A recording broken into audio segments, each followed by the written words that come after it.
छावणीत खडाजंगी या कार्यक्रमात आपण यापूर्वी या निमित्तानं भारतीय जनता पक्षाच्या छावणीत काय बेबनाव आहे आणि सरकारी अधिकाऱ्यांवरचा वचक किंवा त्यांनी दिलेल्या आकडेवारून किंवा त्यांनी न दिलेल्या आकडेवारून कशा प्रकारचे निष्कर्ष काढले गेले हे आपण पाहिलं।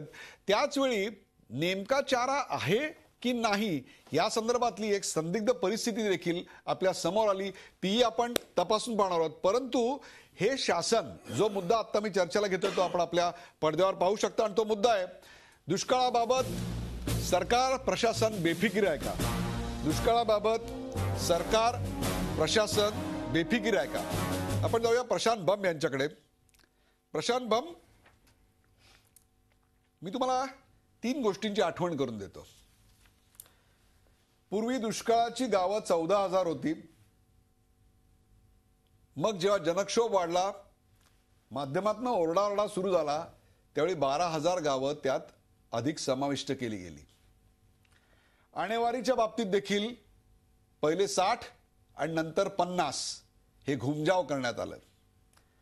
त्याच वेळेला इतर पिकांना पॅकेज दिलेलं होतं। याच माध्यमातून आम्ही आवाज उठवला आणि मग कापूस शेतकरी देखील त्याच्यामध्ये इन्क्लूड केला गेला, त्याच्यामध्ये समाविष्ट करण्यात आला।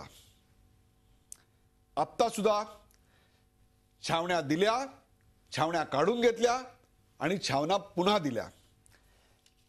10 तारखेला छावण्या बंदीचा निर्णय सरकार घेतं आणि 15 तारखेला औरंगाबाद हायकोर्टात तुमचं शासन शपथपत्र देतं की अधिकाधिक चारा छावण्या उघडू।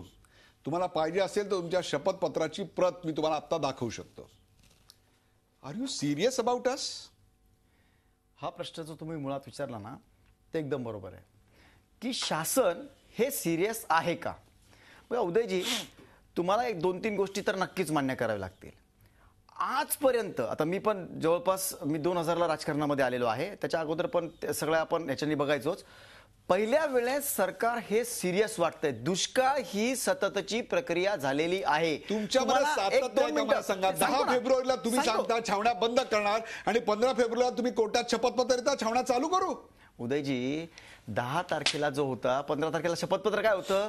जास्तीत जास्त करू, याचा अर्थ मी चालू केलेला नाहीये असं नाहीये। जास्तीत जितक्या गरज असेल तितक्या छावण्याच, मी पण ते शपथपत्र वाचलंय, त्याच्यामध्ये स्पष्ट लिहिलेलं आहे जितक्या लागतील तितक्या छावण्या उघडण्यात येतील। चारा छावण्याचा भाग आज माझ्याकरता म्हणजे कसा माहिती का, सगळ्या भागातला एक भाग आहे। आपण फ्युचरचा विचार करून, विजनरी करून दरवर्षी या चर्चा करत राहणार आहे का आपण? नाही। सरकार माननीय देवेंद्र फडणवीस जी या बाबतीमध्ये खरोखर जलयुक्त शिवार तुम्ही म्हणजे जोक समजता? आज जनता पहिल्या वेळेस स्वातंत्र्यानंतर शिवारची चर्चा आपण वेगळी करूया। तुम्हाला तुमच्या सरकारची, प्रशांत बंब, तुम्हाला तुमच्या सरकारची कापूस शेतकऱ्यांचं पॅकेज असो, आणेवारी असो, दुष्काळाची गावं असो किंवा आता तुमची चारा छावण्या असो, या सगळ्यातलं सातत्य कसं नाही ते दाखवतोय। आणि याच्या पलीकडे जाऊन सरकारच्या निर्णयात आणि मंत्र्यांच्या विधानात आम्हाला एकवाक्यता का दिसत नाही? मुख्यमंत्री एक म्हणतायत, महसूल मंत्री आणखी वेगळी भूमिका घेत आहेत। मंत्रिमंडळातले मतभेद पूर्वी उघड व्हायचे ते एनसीपी आणि काँग्रेसमधले, आता तुमचे फक्त भाजपमध्येच उघड होत आहेत। असं अजिबात नाहीये। बघा उदयजी, मला 1-2 मिनिटं बोलू द्या तुम्ही। सगळ्यात पहिली गोष्ट ही 2-4 जे उदाहरणं असतात त्याला दाखवून तुम्ही पूर्ण पब्लिकचं हे दाखवू शकत नाही। 10,500 कोटी तुम्ही घ्या। बघा, आपण 50,000 कोटी जरी वाटले तरी कमीच आहे, कारण की शेतकऱ्यांना बिचाऱ्यांना ते पैसा नाही होऊ शकत। आम्ही मानतो त्या गोष्टीला, आपल्याकडे जशी तिजोरी असेल तसंच आपल्याला वागावं लागणार आहे। परंतु आपला जो हा मुळात प्रश्न होता की सरकार गंभीर आहे का? माननीय देवेंद्र फडणवीस यांची टीम कम्प्लिटली सिरियस आहे। तुम्हाला त्याचे रिझल्ट दिसतील। आम्ही एक नाही, पहिल्या वेळेस असं झालंय अशा भागामध्ये जलयुक्त करता नुसत्या उड्या पडतायत की आम्हाला हे करा हे करा। दुष्काळाची तीव्रता कधी कमी होणार साहेब? आपण जर हा बोला, चारा छावण्या बंद करायचा निर्णय काही एनसीपी आणि काँग्रेसने घेतलेला नाहीये, आता बघा शिवसेनेने घेतलेला नाहीये। तो विषय संपवला म्हणून मी बोलत तुम्हाला तुमच्या पक्षातल्या कोणाला अडचणीत आणायचंय याचा सर्वात मोठा फटका बीड आणि लातूरला बसणार आहे, याची पूर्ण कल्पना तुम्हाला आहे। असं असताना कोणाला तुम्हाला अडचणीत आणायचंय? बघा उदयजी, तुम्ही चारा छावणीचा विषय संपवला म्हणून मी बोललो नाही त्यामध्ये। असं काहीही नाही। तुम्ही मूळ जर तो आदेश वाचला त्यामध्ये काय होतं की सगळ्या छावण्या बंद करा असं नाहीये। ज्या ठिकाणी गरज असेल अधिकाऱ्यांनी त्यांच्या लेवलवर निर्णय घेऊन त्या चाऱ्या छावण्या सुरू असाव्यात किंवा त्यांनी सुरू कराव्यात, अशा प्रकारचा निर्णय होता. आणि ताबडतोब माननीय मुख्यमंत्री महोदयांनी त्याच्यावर सुद्धा की अजिबात हो आजचा तुम्ही हे वाचा ना आजचा तुम्ही चुकीची माहिती एक मिनिट मला बोलते सुरेशजी बंब चुकीचं खोटं बोलू नका. एक मिनिट आरामात सुरेशजी आरामात त्यांच्या समोर खोटं बोलू नका. प्रश्न असा आहे, खोटं बोलू नका. खोटं बोल पण रेटून बोल हे तुमची भाजपाची पद्धत आहे बरं का. तुम्ही जो शासन निर्णय मला 2 मिनिटं बोलू द्या, मला 2 मिनिटं बोलू द्या. पण तीन टर्म आमदार राहिलेलो आहे. उदयजी सांगतील तसं करतो. उदयजी बोला म्हणले तर बोलतो. बोला तुम्ही बोला. सुरेश दास बोला. उदयजी, प्रशांत बंब साहेब जे बोलतायत ते अत्यंत खोटं आणि चुकीचं बोलतायत. चुकीचं रेकॉर्डवरती राहू नये, लोकांच्या पर्यंत चुकीचं जाऊ नये म्हणून मी बोलतोय. ते जे म्हणतायत की आवश्यक असेल ते तसं शासन निर्णयात नाही. शासन निर्णय मी सुद्धा स्वतः काढलेले आहेत, मी सह्या केलेल्या आहेत फाईलवरती. त्याच्यानंतर उपसचिवाच्या मार्फत तो शासन निर्णय निघतो. 3 महिने पुरेल एवढा चारा उपलब्ध आहे असं उस्मानाबादचे नार नवरे नावाचे कोणीतरी कलेक्टर आहेत. तुम्ही सांगतायत ते म्हणतायत 73,000 जनावर आहेत. 15 छावण्या अजून 2 महिने झाल्या चालू आहेत भूम तालुक्यात. आमच्या पक्षाचा आमदार 2 दिवस जेलमध्ये गेला तरी छावणीला परवानगी दिली नाही. आणि शासन निर्णयाच्या बाबतीत जे म्हणताय ना प्रशांत बंब साहेब, तो शासन निर्णय मी अतिशय शांतपणे वाचलेला आहे. त्याच्यामध्ये असं कुठेही म्हणलेलं नाही. मे महिन्याच्या नंतर आवश्यकता वाचल्यास जिल्हाधिकाऱ्यांनी स्वतःच्या याच्यावर करावं. मे महिन्यापर्यंत कलेक्टर सुद्धा काही करू शकत नाही. आणि तुम्ही आपलं स्वतःच झाकण्यासाठी प्रशांत बाब, he has made your point. You have made your point. Prashant बघा सुरेशजी, ताबडतोब तुम्हाला जी छावणीचा मे वगैरे तसा काहीच नाहीये. एक मिनिट सुरेश दास त्यांना प्लीज बोलू द्या. बोलू द्या. तुम्ही बोला. त्यांचा बोलण्याचा अवतार बघा, ते बोलतात कसे. अहो सुरेशजी, माननीय मंत्री महोदय राहिलेले आहात आपण. माझी एक गोष्ट ऐका.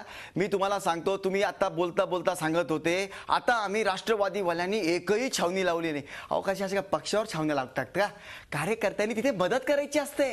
आणि का नाही करत? जर तुम्ही राष्ट्रवादीवाले जर नसेल करत तर करणं सुरू करा आजच्याच. लोकांना तुम्ही जर भ्रष्टाचार करत नसाल, तुम्हाला छावण्या म्हणजे फक्त खाण्यापिण्याचं अंधार. तर मला बोलायचं नव्हतं या गोष्टीमध्ये, मागचं जायचं नव्हतं, परंतु अरे बोल द्या लोकांना. तुम्ही जर खात नसाल तर चालवायला पाहिजे, आपण मदत केली पाहिजे. लोक बोलतील म्हणून काय आपण चुप्प बसायचं का? लोक बोलत राहतील. पण आपण जर करत नसू तर आपण प्रत्येकाने, कोणत्याही पक्षाचा कार्यकर्ता असो, आज त्यांनी जनावरांची यादी द्यावी. छावणी त्वरित लागते. सकाळी बंद झाली होती, संध्याकाळी चालू केलेली आहे. माननीय मुख्यमंत्री महोदयांनी त्याचा इतका मोठा भाऊ करण्याची गरज नाही. तुम्ही छावण्या, उलट मी सांगतो तुम्ही बंद नाही, सगळे उतरा, सगळे कार्यकर्ते उतरा. मध्ये बोलू नका प्लीज, मध्ये बोलू नका. माझं ऐकून घ्या. मी तुमच्यामध्ये नाही बोललेलो. मी मंत्री महोदय, माजी मंत्री महोदय, आज छावण्याच्या बाबतीमध्ये सरकार इतकं गंभीर तुम्हाला अगोदर कधी दिसलं नाही. छावण्यात तुम्हाला लागल तितके आता मी स्वतः छावण्या चालवलेल्या आहे. मी मला मागे माहिती होती किती अडचणी होत्या. आता साहेब सांगतात ना, नाही उतरा, तुम्ही उद्यापासून उतरा. आणि जितक्या तुम्हाला छावण्या, एक जनावर नाही मेलं पाहिजे. आपली जिम्मेदारी आहे सर्वांची. कशा करता छावण्या देतील अधिकारी कोण सांगणार आहे आपल्याला? आपल्याला जर माहिती असेल आपण छावण्या लावल्या पाहिजे. माननीय मंत्री महोदयांनी दोन्ही वेळेस सांगितलं, सीएम साहेबांनी सांगितलं, तुम्हाला जितका चारा पाहिजे तितका आणि जितके जनावर असेल तितके तुम्हाला छावणीवर. उद्यापासून तुम्ही कामाला लागा. या सगळ्याला मारायची आणि तिथे या सगळ्याला मराठवाड्यातल्या राजकारणाची देखील किनार. या चर्चेला आपण दोघांनी शांत राहायची विनंती करूया. एक प्रश्न विचारतो ओमराजे निंबाळकर यांच्याकडे. ओमराजे निंबाळकर, 5.5 महिन्यापूर्वी मुख्यमंत्री मराठवाड्यात जाऊन सांगतात की मागेल त्याला शेततळ दिलं जाईल. त्या शेततळ्यासाठी तुमचं सरकार किती अनुदान देतं आणि आघाडी सरकारचं अनुदान किती होतं?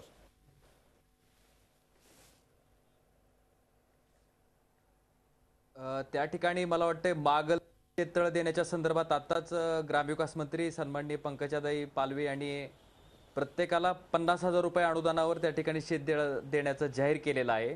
आणि मला वाटतंय आत्महत्याग्रस्त जिल्हे म्हणून त्या ठिकाणी धाराशिव आणि यवतमाळ ह्या 2 जिल्ह्याचा समावेश त्या ठिकाणी झाला होता. त्यावेळेस जी योजना त्या ठिकाणी दिली गेली होती त्यावेळेस 100% शेततळ्याच्या बाबतीत त्या ठिकाणी अनुदान द्यायचा निर्णय सरकारने केला होता आणि तशा प्रकारची शेततळी सुद्धा मोठ्या प्रमाणात त्या ठिकाणी आमच्या भागात झालेली आहे. हेही बरोबर आहे की त्या ठिकाणी शेततळ्याला प्रचंड मोठ्या प्रमाणात आमच्या भागातल्या दुष्काळग्रस्त भागातल्या शेतकऱ्यांची त्या ठिकाणी मागणी आहे आणि मोठ्या प्रमाणात शेततळी आली, खूप मोठ्या प्रमाणात शेततळी आली. हे विधान तुमचं आहे, हे फक्त लोकांसमोर मला ठेवायचं होतं. मला त्याच्या आकडेवारी त्याच्या सत्य असत्यतेत जायचं नाही. पूर्वी 1 लाख मिळत होते, एवढं सत्य आहे की नाही एवढं फक्त सांगा. आणि त्या 1 लाखाचे 50,000 का झाले हे देखील सांगा. 1 लाख 2 लाख ते 1 लाख तुमच्या काळात पोहोचत नव्हते. सुरेश धस तुमच्या काळात ते पैसे पोहोचत नव्हते.